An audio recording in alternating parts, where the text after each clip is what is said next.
तैयार हो जाइए एक रोमांचक जादुई सफर के लिए। बहुत समय पहले की बात है। एक शानदार रियासत नोरदानिया में एक अत्यंत अमीर और मशहूर सौदागर सलीम जार रहता था। लोग कहते थे कि वो जिस चीज को छूता वह सोना बन जाती। अपनी मौत से पहले उसने अपनी सारी दौलत अपने इकलौते बेटे राजकुमार समरीन के नाम कर दी। समरीन निहायत ही हैंडसम, अक्लमंद और दिल का बहुत बड़ा दरियादिल था। वह हर जरूरतमंद की मदद करता, दोस्तों की खूब खातिरदारी करता और उसके दस्तरखान पर हर रोज सैकड़ों मेहमान खाना खाते थे। लेकिन यही दरियादिली उसकी बर्बादी का कारण बन गई। उसकी फिजूल खर्ची और बिना सोचे समझे खर्च करने की आदत ने 1 साल में ही पूरी दौलत खत्म कर दी। उसे व्यापार का कोई तजुर्बा नहीं था, न ही मुश्किल हालात को समझने की समझ। अब नोरदानिया जैसे बड़े शहर में उसे शर्मिंदगी महसूस होने लगी। लोग उसे देखकर फुसफुसाते, देखो वो कभी सबसे अमीर था, आज सब कुछ गवा बैठा। वो शर्म के मारे अपना पुश्तैनी अलझरा महल भी बेच आया, कर्ज चुकाकर घोड़े पर चढ़ा और चुपचाप बहरे जफरान सी की तरफ निकल पड़ा। कोई मंजिल नहीं थी, बस सफर था, भयानक जंगल और पहला लाल। रास्ते में एक गहरा, डरावना और रहस्यमय जंगल आया। दिन के उजाले के बावजूद वहाँ इतना सन्नाटा और अंधेरा था कि रूह कांप उठी। समरीन ने अपनी तलवार मजबूती से थामी और सावधानी से आगे बढ़ता गया। कुछ दूरी पर एक खुली जगह आई और जो नजारा वहाँ देखा उस पर यकीन करना मुश्किल था। एक लड़की पेड़ की डाली से उल्टी लटकी हुई थी। उसके पाँव में रस्सी बंधी थी और गर्दन से खून टपक रहा था।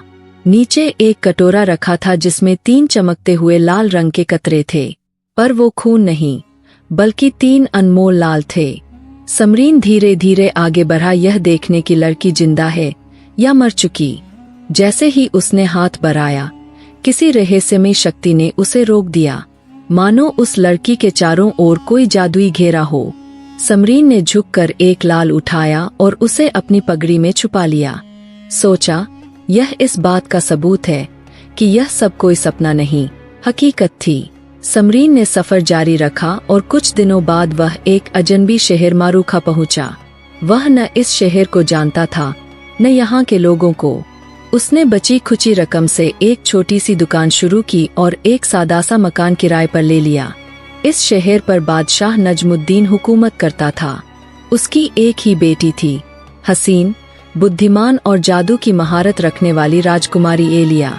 बादशाह चाहता था कि एलिया की शादी अपने वजीर के बेटे काजिम से हो जाए, मगर एलिया ने एक शर्त रख दी, मैं उसी से शादी करूंगी जो मेरे पास मौजूद लाल की तरह 3 अनमोल लाल लेकर आए। अगले दिन खबर मिली कि एक अजनबी यानी समरीन के पास वैसा ही एक लाल है।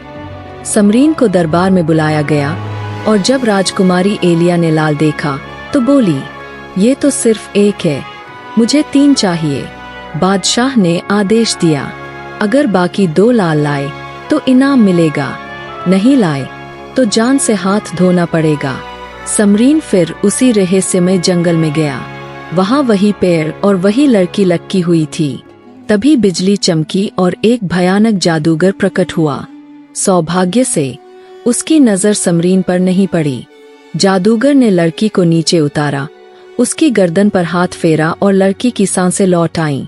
वह बोला, अब भी शादी से इनकार करोगी? लड़की चीख पड़ी, कभी नहीं, चाहे मुझे 100 बार मार डालो। जादूगर ने गुस्से में आकर अपनी छड़ी उठाई। तभी समरीन ने पेड़ के पीछे से निकलकर बिजली की तेजी से तलवार चलाई। एक ही वार में जादूगर का सिर कटकर जमीन पर गिर पड़ा। उसका काला जिस्म राख में तब्दील हो गया। लड़की समरीन के कदमों में गिरकर बोली, मैं रोबियाना, बहरे जाफरान के बादशाह की बेटी हूँ। आपने मेरी जान बचाई, मैं अब हमेशा आपकी रहूंगी। समरीन ने नरमी से पूछा, क्या तुम मुझसे शादी करोगी? रोबियाना ने कहा, हाँ, मगर शादी तब तक नहीं हो सकती जब तक मेरे पास दुल्हन का लिबास और बारात न हो। मुझे साहिल तक ले चलो, मैं लौटकर जरूर आऊंगी। समरीन ने उसे घोड़े पर बैठाया और समुद्र किनारे ले गया। रोबियाना ने समंदर में छलांग लगाई और गायब हो गई। 3 राजकुमारियां, 3 उपहार। थोड़ी ही देर में समुद्र से एक भव्य जुलूस निकला। रोबियाना एक लाल जोड़े में डोली में बैठी थी। आगे स्याह घोड़े पर सवार एक राजदूत आया और बोला, राजकुमार समरीन, समंदर के बादशाह ने आपको सलाम भेजा है। रोबियाना अब आपकी अमानत है। शादी धूमधाम से हुई, मगर बादशाह नजमुद्दीन ने दोबारा 2 लालों की मांग की। रोबियाना ने अपने हाथ में हल्का सा जख्म किया। 2 कतरे खून जमीन पर गिरे और वे तुरंत 2 लाल में बदल गए। फिर राजकुमारी एलिया ने दूसरी शर्त रखी, जो मेरे हार के लिए दूधिया मोती लाएगा, मैं उसी से शादी करूंगी। रोबियाना ने एक पत्र लिखा, उस पर अपनी अंगूठी की मोहर लगाई और समरीन को समुद्र किनारे भेजा। 3 दिन बाद समंदर से एक और जुलूस निकला। डोली में बैठी थी मोतियाना, दूध जैसे सफेद रंग वाली सुंदर राजकुमारी। वह समरीन की दूसरी पत्नी बनी। फिर तीसरी शर्त आई, कस्तूरी की खुशबू से भरी डिबिया। फिर से पत्र भेजा गया और 3 दिन बाद एक और जुलूस आया। इस बार डोली में थी कस्तारिया, जिसके शरीर से प्राकृतिक खुशबू आती थी। वह समरीन की तीसरी पत्नी बनी। कस्तारिया को धूप में बैठाया गया। उसके बदन से जो सुगंधित पसीना निकला, उसे एक डिबिया में इकट्ठा किया गया और राजमहल में पेश किया गया। डिबिया खुलते ही महल महक उठा। बादशाह प्रसन्न होकर बोला, मांगो जो चाहो। राजकुमारी एलिया ने कहा, मैं शादी समरीन से करूंगी। बादशाह ने कहा, पर उसकी तो 3 बीवियां हैं। एलिया बोली, वो तीनों मेरी समंदर की बहनें हैं। मैं सब जानती हूँ। मैं भी उन्हीं की तरह समरीन की पत्नी बनूंगी।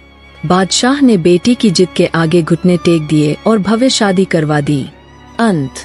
राजकुमार समरीन अब रोबियाना, मोतियाना, कस्तारिया और एलिया, चारों रानियों के साथ प्यार, समझदारी और खुशहाली से रहने लगा। सभी रानियां बहनों की तरह मिलजुल कर रहतीं। समरीन सबके साथ बराबरी का व्यवहार करता। जब बादशाह नजमुद्दीन बूढ़ा हुआ, तो उसने अपना ताज और तख्त समरीन को सौंप दिया। समरीन ने वर्षों तक प्रेम, न्याय और अक्लमंदी से राज्य किया। उसका नाम इतिहास में सुनहरे अक्षरों में लिखा गया।